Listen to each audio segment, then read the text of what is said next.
इस्लाम के तीन आधार: लूट, हिंसा और व्यभिचार। आज मैं जो कुछ भी आपके बीच में बोलूंगा वो सब कुछ प्रामाणिक बोलूंगा। मेरे पास में इस्लाम को मानने वाले लोगों का धर्म ग्रंथ मेरे हाथ में है। इस्लाम के तीन आधार: लूट, हिंसा और व्यभिचार। आज मैं जो कुछ भी आपके बीच में बोलूंगा वो सब कुछ प्रामाणिक बोलूंगा। मेरे पास में इस्लाम को मानने वाले लोगों का धर्म ग्रंथ मेरे हाथ में है, जिसको ये कुरान शरीफ बोलते हैं।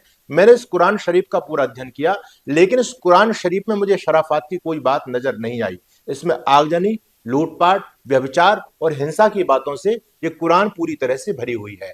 अगर आपको मेरी बातों पर विश्वास ना हो तो आप वर्तमान में बांग्लादेश के घटनाक्रम को देख सकते हैं, या दुनिया में जहां जहां इस्लाम को मानने वाले लोग रह रहे हैं वहां वहां आप देख सकते हैं कि इस विचारधारा को मानने वाले लोगों ने क्या वहां पर शांति स्थापित की है। आज माना तो ये जाता है, पाठ्यक्रम में हमको ये पढ़ाया जाता है, इस्लाम का मतलब पीस, प्रेम, भाईचारा, सद्भाव। लेकिन ये बताओ कि सद्भाव है कहां? जहां इस्लाम को मानने वाले लोग भी बहुत बड़ी संख्या में रह रहे हैं, वहीं पर प्रेम नहीं है, तो ये भारत में कैसे प्रेम का व्यवहार कर सकते हैं? बंधुओं, आज बांग्लादेश में जो कुछ भी हो रहा है उसके लिए मानवता शर्मसार है, मानवता का दम घोटा जा रहा है। अभी कुछ समय पहले एक मुझे सज्जन मिले और उन्होंने मेरे से कहा कि स्वामी जी, आप हिंदू और मुस्लिम की बात करते हैं, आप आपस में विद्वेष की बात करते हैं, आप झगड़े की बात कराना चाहते हैं। इस समय हमको सभी को प्रेम और भाईचारे से रहना चाहिए। आप जो हिंदू मुस्लिम की बात करते हैं, ऐसा वास्तव में नहीं है। मैं बांग्लादेश में रहता हूं, मेरा वहां कारोबार है, व्यापार है, वहां हिंदू मुस्लिम में कोई ऐसी बात नहीं जैसी आप करते हैं। लगभग 2.5-3 महीने पहले ही मेरी उस महानुभाव से बात हो रही थी। मैंने उसको समझाने का बहुत प्रयास किया, उसकी आंखों से प्रेम और भाईचारे का चश्मा उतरवाने का काम किया, लेकिन शायद उसका चश्मा नहीं उतरा। लेकिन अब उसने जब ये घटनाक्रम देखा, जब उसकी दुकान आदि लुटी होंगी और घर टूटे होंगे, तो शायद उस व्यक्ति का अब प्रेम और भाईचारे का चश्मा उतर गया होगा। हिंदू इस समय बहुत संकट के दौर पर गुजर रहा है। एक एक हिंदू को टारगेट करके समाप्त करना, और न केवल हिंदू को ही समाप्त करना, दुनिया से हर काफिर को मिटाना, ये इस्लाम को मानने वाले लोगों का धर्म है। ये बात इनका ये धर्म ग्रंथ कुरान कहता है कि इस धरती पर एक भी काफिर जिंदा नहीं रहना चाहिए। काफिर का मतलब आप जानते हैं? काफिर का मतलब होता है जो इस कुरान पर विश्वास ना रखे, जो उस पर ईमान ना लाए, जो मोहम्मद को ना माने, जो अल्लाह को ना माने, वो काफिर होता है। और हिंदू समाज कुरान को नहीं मानता, हमारा धर्म ग्रंथ दूसरा है। क्रिश्चियन लोग नहीं मानते, जैन नहीं मानते, बौद्ध नहीं मानते, सिख नहीं मानते, तो इसका मतलब ये सभी काफिर हैं और एक भी काफिर को धरती पर जिंदा नहीं रहना चाहिए, ये इनका धर्म ग्रंथ कहता है और उसको लेकर के ये लोग काम कर रहे हैं। तो बंधुओं, ये जो बांग्लादेश का घटनाक्रम है, ये तो पूरे देश और दुनिया में घटित हुआ है। आपने स्वीडन में देखा, आपने इंग्लैंड में देखा, आपने उन देशों में भी देखा जहां क्रिश्चियनिटी को मानने वाले लोग रह रहे हैं। यानी जहां जहां ये मुसलमान विचारधारा को मानने वाले लोग पहुंचे हैं, वहां वहां मानवता का दम घोटा गया है, वहां मानवता मरी है, दानवता बड़ी है। आज बांग्लादेश में हो रहा है। मैं इस बात को बहुत प्रमाणों के साथ में कहना चाहता हूं कि आज आज जो आप बांग्लादेश में देख रहे हैं, ये लगभग 30 साल के बाद में आपको भारत में भी देखने को मिलेगा, यदि आप लोग सतर्क सावधान नहीं हुए तो। क्योंकि जो विचारधारा बांग्लादेश में काम कर रही है, वो विचारधारा भारत में भी बहुत तेजी से फैल रही है। और जब ये विचारधारा फैलेगी, वहां ना कोई बेटी की इज्जत सुरक्षित है, ना वहां प्रेम सुरक्षित है, और ना वहां पर मानवता सुरक्षित है। वहां तो दानवता का खुला तांडव होगा। और ये आप लोगों ने देखा दिल्ली के अंदर जब शाहीन बाग के दंगे हुए, उसमें आप लोगों ने देखा था। लेकिन गनीमत ये थी, ये शाहीन बाग के दंगे हिंदू बाहुल्य देश में हो रहे थे, भारत देश में हो रहे थे, इसलिए ये लोग, क्योंकि अभी भारत में कम संख्या में है, इसलिए इन पर अंकुश पा लिया गया।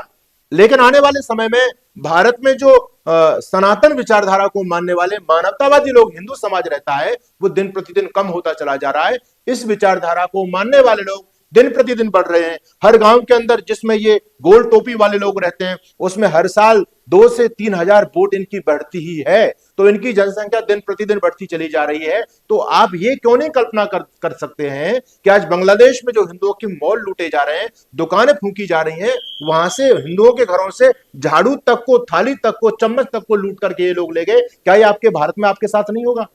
आप क्यों अपनी आंखों पर पट्टी बांध करके बैठे हुए हैं? इसलिए आज सतर्क सावधान होने की आवश्यकता है। बांग्लादेश में फंसे हमारे हिंदू भाइयों को मदद करने की आवश्यकता है। ये काम आपका नहीं, ये काम सरकार का है। सरकार ये काम करे जो हमारे भाई, अब थोड़ी बहुत संख्या में दुनिया में हिंदू समाज बचा हुआ है। और मैं हिंदू लोगों से भी कहना चाहता हूं कि अब समय को देखते हुए आप लोगों को सुरक्षित स्थान का चयन करना चाहिए। बांग्लादेश में भले ही चलो माना कि सरकार का कुछ हस्तक्षेप हो, आपकी जान बच जाए, लेकिन फिर भी आप बहुत सुरक्षित नहीं है। ये तो इतनी घातक विचारधारा, ये कैंसर का रोग है। ये अगर कैंसर शरीर में फैल गया तो मौत निश्चित है। तो इस विचारधारा के लोग जहां फैलेंगे वहां हिंदुत्व कभी भी संभव हो ही नहीं सकता। आपको मरना पड़ेगा, आपको भागना पड़ेगा, क्योंकि जीवन सबसे बड़ी कीमती वस्तु है आपके लिए। उसकी रक्षा के लिए आप भारत में आ सकते हैं। इस समय तो भारत सरकार ने भी ये प्रावधान बना दिया है, क्योंकि आप यदि वहां लोग में बैठे कि हमारी प्रॉपर्टियां यहां पर है, हमारी दुकान मकान यहां पर है, ये दुकान मकान आपके काम आने वाले नहीं है। ये तो कितने सारे घटनाक्रम देश और दुनिया में घटित हुए हैं, फिर भी आपकी आंखें नहीं खुल पा रही हैं। तो मैं सबसे पहले आपकी सुरक्षा की बात करता हूं कि आप ऐसे स्थान पर जाएं। इस भारत देश में भी ऐसे ऐसे लोग रह रहे हैं जहां दावानल धधकने वाला है, वहां पर भी कुछ चंद हिंदू लोग रहते हैं। मैं उनसे कहता हूं भैया अभी सुरक्षित जगहों पर चले जाओ, तो कहते हैं स्वामी जी आप कैसी बात करते हैं और आप हमको डराने वाली बात करते हैं। मैं डराने वाली बात नहीं करता, मैं इस हिंदू समाज के पौरुष को जानता हूं कि इसका पौरुष सोच चुका है। ये हिंदू है तो शेर, लेकिन इसको अपने, अब वो बब्बर शेर था, उसका गौरव गमान ये भूल चुका है। तो इस समय हिंदू समाज की जो स्थिति है वो यही है कि हिंदू अभी एक संगठित नहीं है, आपस में हमारी फूट पड़ी है, जातिवाद पंथवाद में हम लोग बटे हुए हैं। तो यदि आप हिंदू समाज के लोग बचना चाहते हैं, और मैं निवेदन करूंगा, संकट केवल हिंदू समाज पर ही नहीं है, संकट पूरी मानवता पर है। संकट जितने भी गैर मुस्लिम मुल्क हैं और जितने भी गैर मुस्लिम विचारधारा को मानने वाले लोग हैं, सब पर संकट है। चाहे वो जैन हो, चाहे वो बौद्ध हो, चाहे वो हमारे भाई दलित भाई हो, चाहे वो हिंदू समाज के अन्य लोग हों, और चाहे वो हमारे सिख भाई हों, और चाहे क्रिश्चियनिटी को मानने वाले ईसाई लोग हों, क्योंकि ईसाई भी उनकी दृष्टि में काफिर है। छोड़ेंगे किसी को भी नहीं। जैसे जैसे उनकी ताकत बढ़ती चली जाएगी, वैसे वैसे वो पूरे देश और दुनिया को चांद सितारे के रंग में हरे झंडे के नीचे लाने के लिए लामबद्ध हो चुके हैं। उनकी पूरी तैयारियां हैं, आपकी कोई तैयारी नहीं है। इसलिए मैं निवेदन करना चाहता हूं इस पूरे हिंदू समाज से, और विशेष करके अपने धर्म गुरुओं से, कि आपके हाथ में हिंदू समाज की सत्ता है। आप धर्मगुरु हैं, आप जैसा चाहे वैसे हिंदू समाज को लेकर के जा सकते हैं। आपको वास्तविकता दिखाई नहीं दे रही? आज भी बहुत सारे धर्मगुरु प्रेम भाईचारे की बात करते हैं, वो कुरान और गीता को एक तराजू में ला करके रख देते हैं। अब वो कुरान गीता और वो हमारे हिंदुओं की पूजा पद्धति को और अजान को एक तराजू में ला करके रख देते हैं। पता नहीं आपने कुछ पढ़ा है या नहीं पढ़ा। अरे अब तो सब कुछ लुट गया तुम्हारे हाथ से, अब तो इस अबोध हिंदू को बचा लो। अगर ये हिंदू नहीं बचा तो तुम किस बात के धर्मगुरु रहोगे? सोचने वाली बात है। इसलिए वर्तमान समय को देख करके, हिंदुओं पर आने वाले संकट को देख करके, आज भी जो धर्मगुरु प्रेम भाईचारे सद्भाव की बात करता है, मैं तो कहता हूं कि अब हिंदू प्रबोधन सत्र पूरी दुनिया में होने चाहिए। इस हिंदू के पौरुष को जगाया जाए, इनको वो अतीत अपना बताया जाए कि तुम कौन थे और आज क्या हो चुके हो, और आज भी नहीं जागे तो आने वाले समय में क्या होने वाला है तुम्हारे साथ में। ये सारा दिग्दर्शन हर धर्मगुरु को, हिंदू समाज को कराना चाहिए, यदि तुम सच्चे हिंदू हो और धर्मगुरु हो। और यदि आप ऐसा नहीं कर रहे हैं, आज भी प्रेम और भाईचारे की बात कर रहे हैं, तो निश्चित मानिए उस धर्मगुरु से सावधान होने की आवश्यकता है। वो धर्मगुरु नहीं है, वो रंगा स्यार है। उसको पीछे से बहुत मोटी फंडिंग हो रही है। उसको यही दायित्व दिया गया है कि तुम इस हिंदू समाज को सुला करके रखो, प्रेम भाईचारे की बातों में उलझा करके रखो, और पीछे से हम तलवार लेकर के आते हैं, उनकी गर्दन काट देंगे। इसलिए मेरे हिंदू भाई बहनों, आज मैं आपको जगाना चाहता हूं। मैं तो बार बार यही बात बोलता हूं, मेरा तो जीवन ही इस हिंदुत्व की रक्षा के लिए है। मेरे जीवन की लड़ाई उस इस्लामिक विचारधारा के खिलाफ है जो पूरी धरती से मानवता को समाप्त करना चाहता है। इसलिए समय रहते आज जागरूक होने की आवश्यकता है। आप सभी आज लामबंद हो जाएं, आपस की राजनीति में ना बटे। देश है तो आप हैं। इन जातियों का कोई उनकी दृष्टि में महत्व नहीं है। कोई भी जाति का बड़ा नेता आपको नहीं बचा सकता। इसलिए राष्ट्रवाद जहां सुरक्षित हो, वहां आप सभी लामबंद हो जाएं। आप इस बात को अच्छी तरह से जानते हैं, जो भी राजनेता हिंदुत्व को तोड़ने की बात करता है, वो राजनेता आपका कदापि नहीं हो सकता। तो आपको भी जाति का चश्मा उतारना पड़ेगा, पंथों का चश्मा उतारना पड़ेगा। जिस समय हिंदू एक हो जाएगा, हम जातिवाद में बटे नहीं रहेंगे। मैं तो कहता हूं जातिवाद की करो विदाई, हिंदू हिंदू भाई भाई। हमको, हमारे भाइयों को, दलितों को हमसे दूर किया जा रहा है। कितना बड़ा षड्यंत्र चल रहा है। इस षड्यंत्र को आप समझिए। नहीं समझ पाए तो मैं कहता हूं लगभग 30 साल के बाद में आज जो बांग्लादेश में हो रहा है, वो आपके भारत में भी होगा।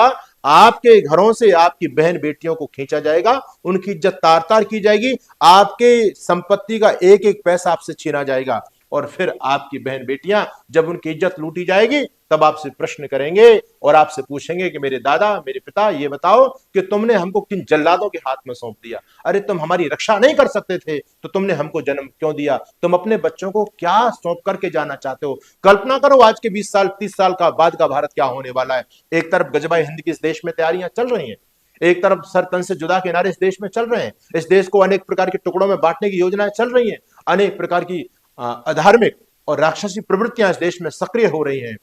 आजकल ऐसे भी लोग संसद तक पहुंच चुके हैं, संसद की चौखट में प्रवेश कर चुके हैं, जिन पर राष्ट्रद्रोह का केस और मुकदमा लगा हुआ है। जब राष्ट्रद्रोही लोग, हिंदुत्व द्रोही लोग जब संसद में पहुंचेंगे, सांसद बन के पहुंचेंगे, उनके हाथ में पावर होगी, तो आपका क्या देश सुरक्षित रह सकता है? कहने को बहुत कुछ है। इस संकट की घड़ी में हम सभी सनातनी अपने उन भाइयों के साथ हैं। सरकार को इस पर बहुत ही कठोर निर्णय से काम करना चाहिए और अपने हिंदू भाइयों की वहां रक्षा करनी चाहिए बांग्लादेश के अंदर तन मन धन से। और सभी लोगों को, अभी तो सभी ने सरकार के साथ रहने की घोषणा की, सभी विपक्षी दलों ने, और जो ऐसी संकट की घड़ी में राजनीति करेगा और जो सरकार का साथ न दे, ऐसे लोगों से सावधान रहना भी बहुत जरूरी है, क्योंकि आज इस देश में जयचंद बहुत बड़ी संख्या में है। उनको वो दूसरे लोग दिखाई दे रहे, हिंदू लोग उनको दिखाई नहीं दे रहे। हिंदुओं की पीड़ा से उनके कानों में कुछ फर्क नहीं पड़ता। उन लोगों का ख्याल उनको रखना है। तो ऐसे जयचंद राजनेताओं से भी आपको सुरक्षित रहना है। आपका धन्यवाद।